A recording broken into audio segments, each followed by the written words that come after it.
was the first hairdo.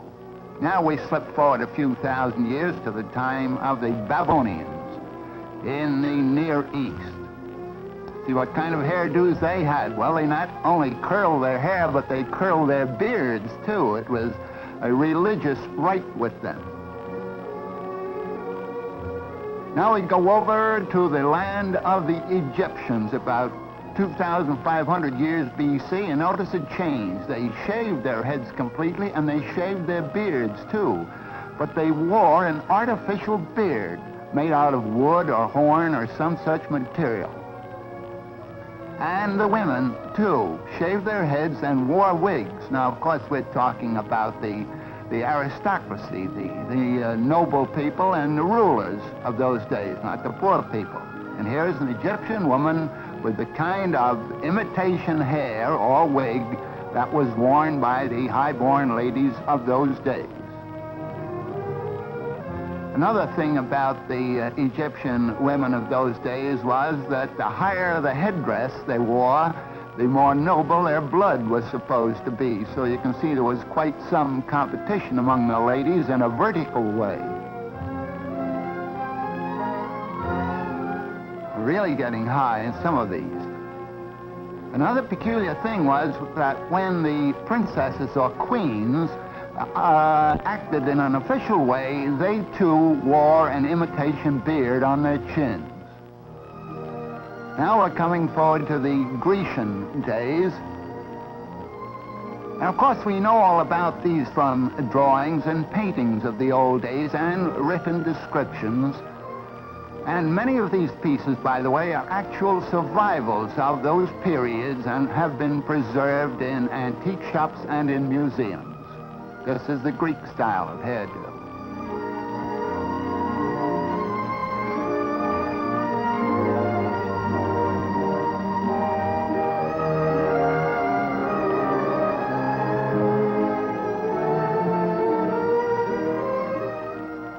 Of course, at all ages, a scarf was often used as a covering for the hair, with or without a hat on top of that. Now we're coming forward to the Roman days. There is a Roman painting, and a peculiar place for it. It's on the bald sconce of a Roman. And here we have one of the Roman ladies of the court of Augustus Caesar, and this is the kind of wig that she wore. A very dark wig. Now she sees her handmaiden there with a very blonde head of hair and plentiful, and she decides to change her mind and get a blonde wig. Whereupon the poor handmaiden has her hair cut off and made into a wig for the patrician Roman lady. Here we see her now with a blonde wig.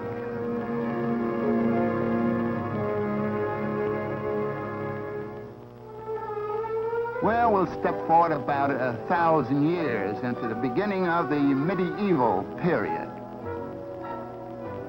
And this is the way the high-born young lady wore her hair then, in long ringlets, when knighthood was in flower. Of course, when she got married, she wasn't allowed any such frivolous decoration. Had to put her hair up in braids that were covered like this. Of course, the braids may not be quite as long as the covering would indicate.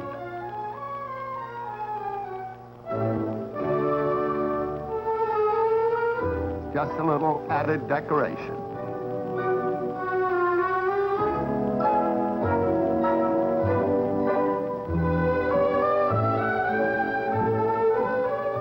Just another example of the scarf wrapped around. This young lady does not have a toothache or an earache. She is just increasing the wrapping around her hair on her head, and it gradually got to an exaggerated fashion. More and more of the face and hair were concealed until we got to this type, which became popular in Brittany, in France, hundreds of years ago. And then we had also in medieval days this sort of dunce cap idea.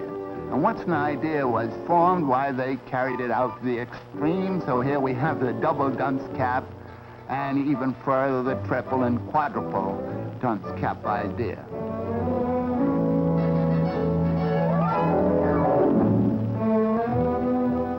And of course, further decorations were added.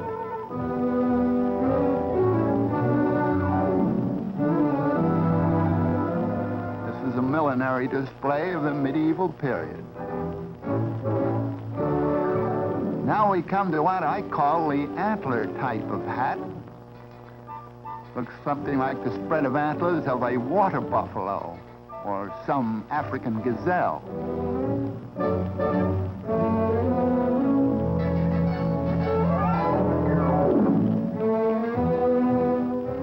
And this might be the ox type of decoration. This was popular, by the way, in England, about the time of Ivanhoe and Richard the Lionhearted. Only for high-born ladies, of course. And then, of course, the men weren't going to be completely left out of the picture. Here's the gentleman with a tall vertical hat. And just in case of a change in the weather, notice that he has a different type of hat slung over his back.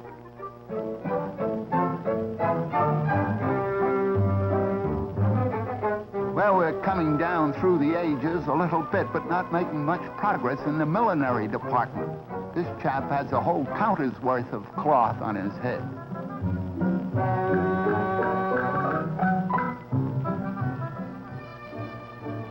Now, this is on the neat side, but that hairnet is studded with precious jewels. In this case, it's the first cost and not the upkeep.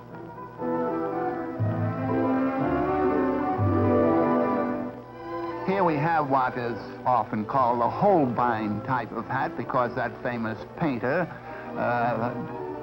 gave us many canvases with models wearing that kind of picture hat. But Franz Hals and other famous painters also gave us their studio portraits with the same type of millinery decoration. Here's quite a different type. The hat is small, but the beard more than makes up for it. Now, this is really neat. I say I'm no judge of ladies' hats, but this is the type I like anyhow. It'd be good in a high wind. Notice that the ruff is now coming in around the neck there. That would be around 1550, 1600 and through there. Just imagine all the handwork that went into the ironing of a ruff of that type. Many of the pictures by Van Dyck feature these ruffs.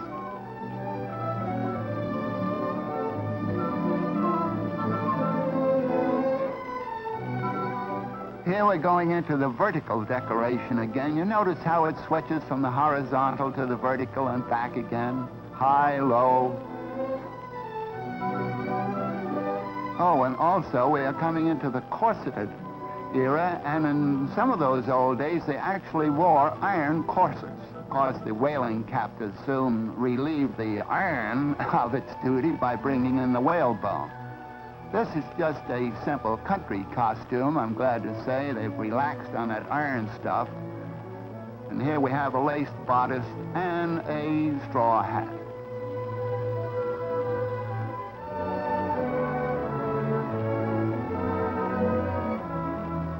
Now we're coming into the 17th and 18th centuries. This is a model of a painting by Van Dyck. And so I haven't time to come on down to modern days, but as far as we've gone, I leave it up to you to know whether or not we've made much progress in hairdos and costumes and hats. Well, here we are back in a cave on the banks of the Dordogne River in France, thousands of years ago. And there's plenty of hair, as you can see, on the gentleman, but no hat and no hairdo to speak of. That hair is really interfering with his business. Nearby, the cave woman, his wife, is grilling a fish over an open fire. Now, the caveman is very plainly bothered by that hair that is growing so plentifully on his head. in all directions. Suddenly he looks over toward the fireplace and he sees the surviving backbone of a fish that has been eaten. And it gives him an idea.